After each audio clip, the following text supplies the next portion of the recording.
What's up, Bulldogs? All right, I wanted to talk about something that I had alluded to in the video yesterday, which was this idea of figuring out a philosophy for life, or if you have certain beliefs, which again, I don't believe you should have beliefs per se, but if you have an inclination towards a way of thinking, right, or you think that this is correct, that you should have a system that backs that up. You should have a logical process, a thought process that follows, or basically you should have these beliefs, if you call them beliefs, based on principles. Right? I've talked about principles a lot. Principles are super important, and one of my missions in life is to discover the highest level of principles in order to live my life by. Why? Because the higher the level of principle is essentially the deeper truth, right? The deeper law of nature, the deeper law of the universe that I discover.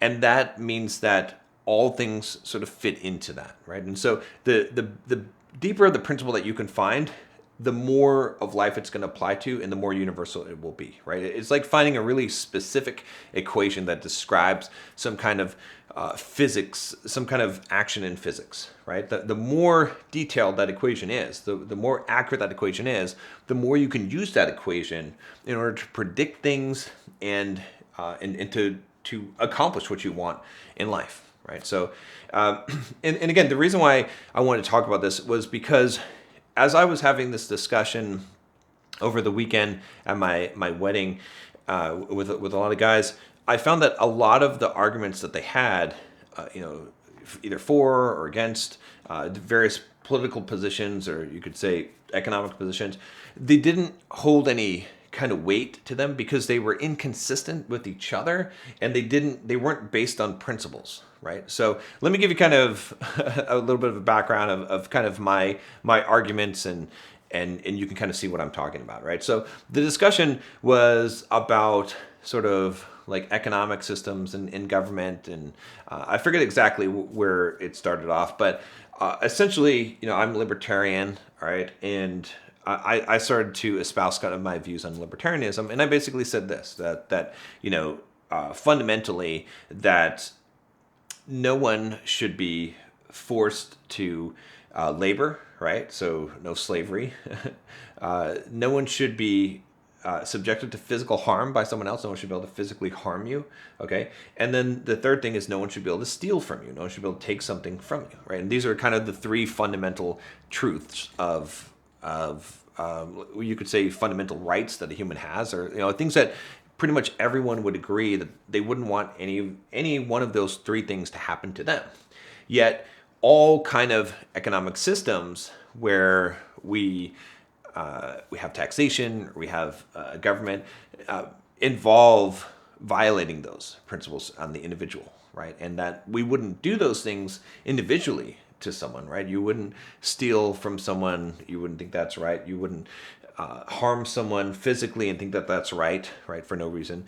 You wouldn't force someone into slavery, okay, and think that that's right. Yet through the cat's paw or the hand of the government, through a collective group or whatever we call it, we do that to people, right? We just hide behind, a collective, a group of people, right? We say, okay, well, it's the government, or it's the society, or whatever. We use these terms, which really just make it so that we're able to do that without feeling bad about doing that, essentially, right? And we say, oh, it's for the greater good, but and maybe we do think it is for the greater good, but it still causes a harm to the individual, right? We still have to violate those core principles in order to do that. And so that's kind of my basis of kind of a libertarian viewpoint of taxation being theft, and a lot of the things that idealize, right? It kind of comes down to this idea that the ends should never justify the means, right? And anyone that is making it so that the ends, they're saying that the ends justify the means are going to have to violate one of those three principles on an individual human in order to have whatever kind of government or society that they think would be of the greatest benefit to the people, right? And so my ideas on this are pretty well founded. Now, you might disagree with it, but if you disagree with my ideas, then what you have to disagree with is that those three fundamental principles that they apply to humans. You have to say that no, it is okay to harm someone, to steal from them, or to make them a slave, right? So there's no way around that, right? Because I've thought it through, and like all of the things that I would say about economy or philosophy or society at large will always hinge on not violating any of those three things, right?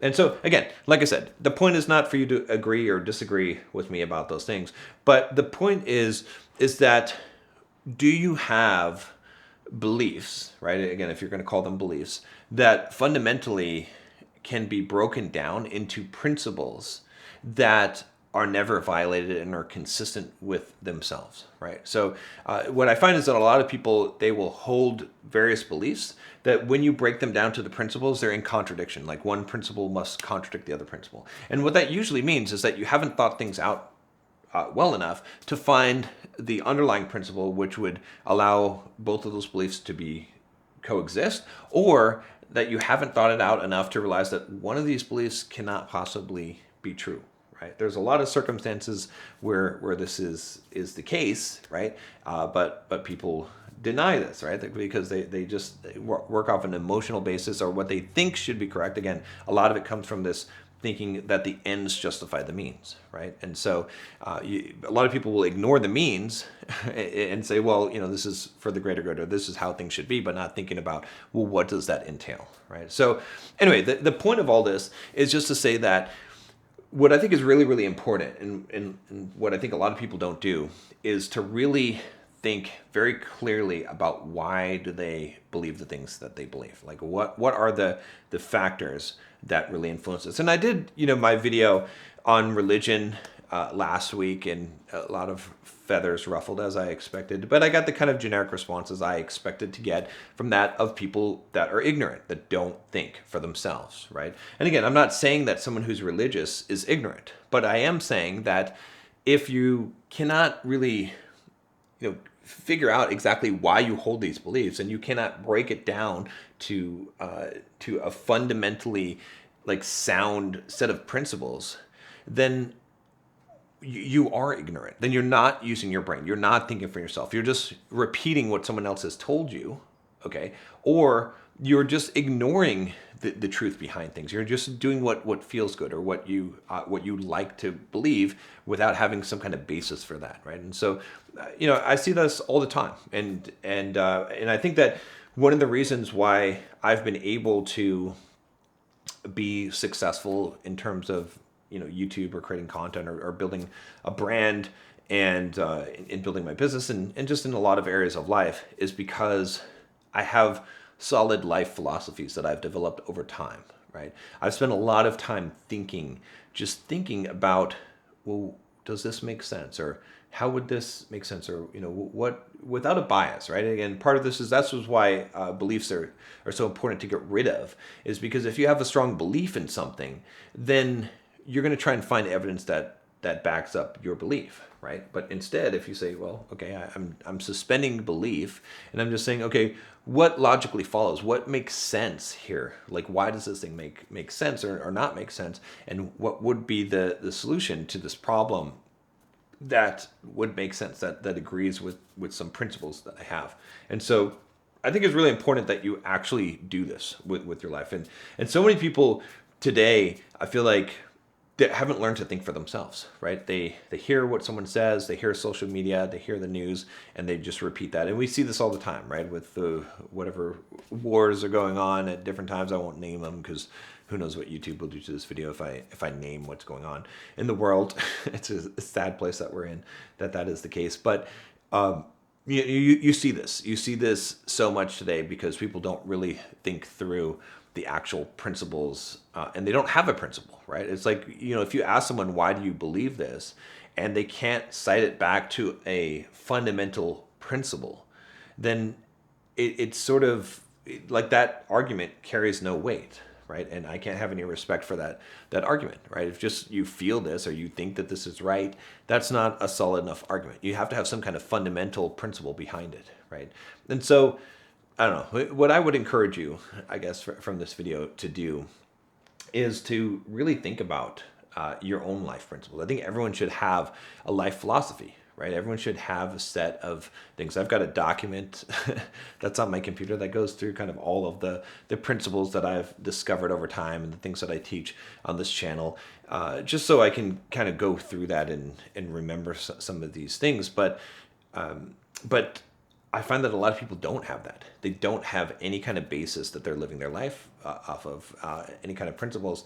And because of that, their actions are very random, right? It's hard to depend on that person. It's hard to for them to make a logical argument because it's based on just opinion, right? There's no factual basis. There's no derivative of of some kind of principles. All right, I'll see you tomorrow.